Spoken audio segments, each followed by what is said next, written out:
Hey guys, what's going on? This is Will. Welcome to my channel where I discuss everything credit card rewards as well as a little bit of personal finance. And today I'm going to be discussing the American Express Gold Card. In this video, I'm going to go over all the card's benefits, some of its weaknesses, who the card is really aimed for, and my initial impressions after having it for about a month now. So starting off, the Gold Card is a $250 annual fee charge card. Now, if you're not familiar with what a charge card is, it's essentially a type of credit card in which you have to pay off the balance every month. If you don't pay off that balance every month, you do get hit with some pretty big fines and they could actually close your account. Now, at the time of this video, they are offering a 35,000 membership reward point bonus if you hit $2,000 within 3 months. All right, so let's go ahead and jump straight into the benefits and see what the card offers. First of all, the two big benefits that it offers that almost completely eliminates that annual fee are 2 credits. The first credit being a $120 dining fee credit, which you can use monthly up to $10 at places like Grubhub, Seamless, Cheesecake Factory, Ruth Chris Steakhouse, and Shake Shack. Now for me personally, I don't really use Grubhub or Seamless for delivery. I just don't do it, but you can use Grubhub and Seamless to place an order and then go pick it up. Now the second big benefit that you get is a $100 annual airline fee credit. Now this $100 airline credit doesn't actually cover your travel ticket. It only covers, if you want to check in a bag, if you want to buy anything on a plane, food or drinks, or if you want to, maybe get a seat assignment. If you try to buy a ticket, unfortunately, it's not going to count towards your credit. Now there are ways around that. If you fly with Delta, American, or Southwest, what you can do is buy a gift card from one of them, and then that will count towards that $100 annual credit. So with both the dining credit and the airline credit, you're already looking at $220 worth of value from that $250 annual fee that you're paying. So now let's go on and look at the spend bonus categories.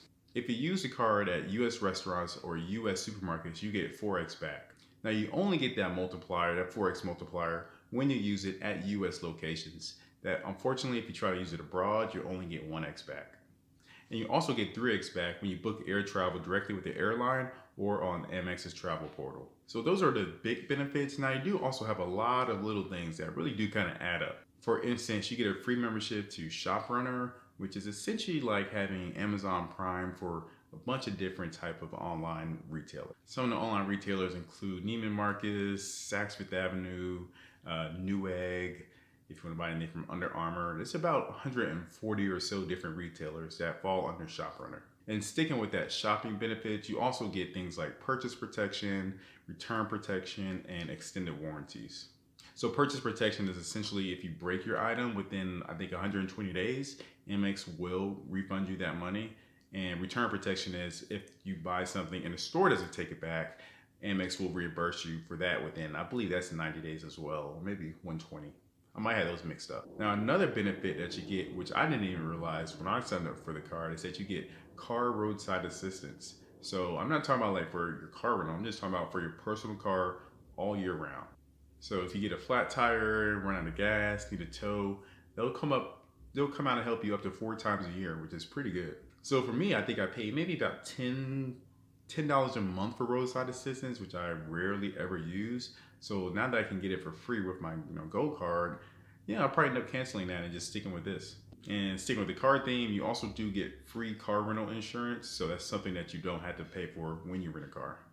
All these little benefits are pretty good. I mean, they are pretty much on the same line as the $450 annual fee credit cards, like the Chase Sapphire Reserve or even the Amex Platinum card. All right, so those are all the benefits. Now I'm gonna go back into the spend bonus categories and kind of look at my own personal spend and see how many points I can get just using this card by itself and then just using the card just for the bonus categories. So here's a spreadsheet that I put together and I use it for just about everything. I just kind of tweak it for the different cards that I'm trying to analyze. So just looking at the spreadsheet, and I'm not gonna go through it in detail, it's pretty self-explanatory. But once I enter in my monthly spend, you'll see on an annual basis, I'll get about 38,000 points, and that's not including the sign-up bonus.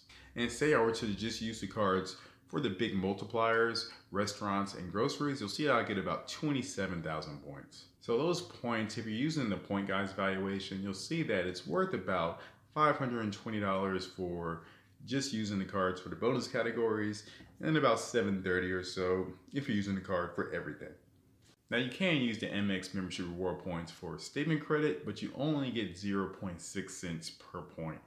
It would actually be better if you were to just buy, say, some gift cards where you get about 1 cent per point. All right, so now that we've gone over all the benefits, let's go ahead and look at who the card is meant for and who shouldn't probably get it. You shouldn't get this card if you're under the Chase's 524 rule. If you're unfamiliar with the Chase 524 rule, it's essentially a rule that Chase has where you can only have 5 credit cards open every 24 months, and that's across all banks. Now, 5 cards within 24 months may sound reasonable, but if you're applying for a new credit card every 3 to 4 months to really rack in those sign-up bonuses and all those spend value that you get, then you're looking at about 6 to 8 different credit cards every 24 months. So when you think about it that way, say if you were to get 2 Amex cards, well, that will only leave you with 3 Chase cards that you can get within 24-month period. And Chase has a pretty strong card lineup. They offer about 30 different credit cards, and they all have pretty good sign-up bonuses and pretty good point redemption value.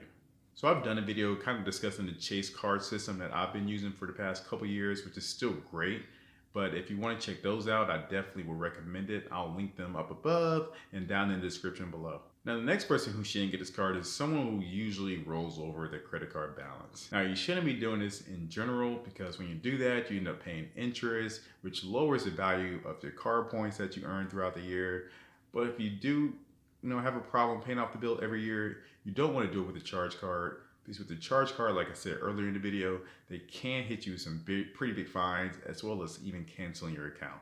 Now, the next group of people who shouldn't get this card are people who are pretty much living abroad or travel abroad frequently. The reason being is that none of the multipliers work. The dining credit doesn't work. You do get the foreign transaction fees, but that's nothing. You're not getting any point multipliers, and they're way better cards to use than the Amex Gold Card. And then finally, if you're not one of those people who are going to take advantage of the dining credit or the travel credit, then you're losing $220 worth of value right there.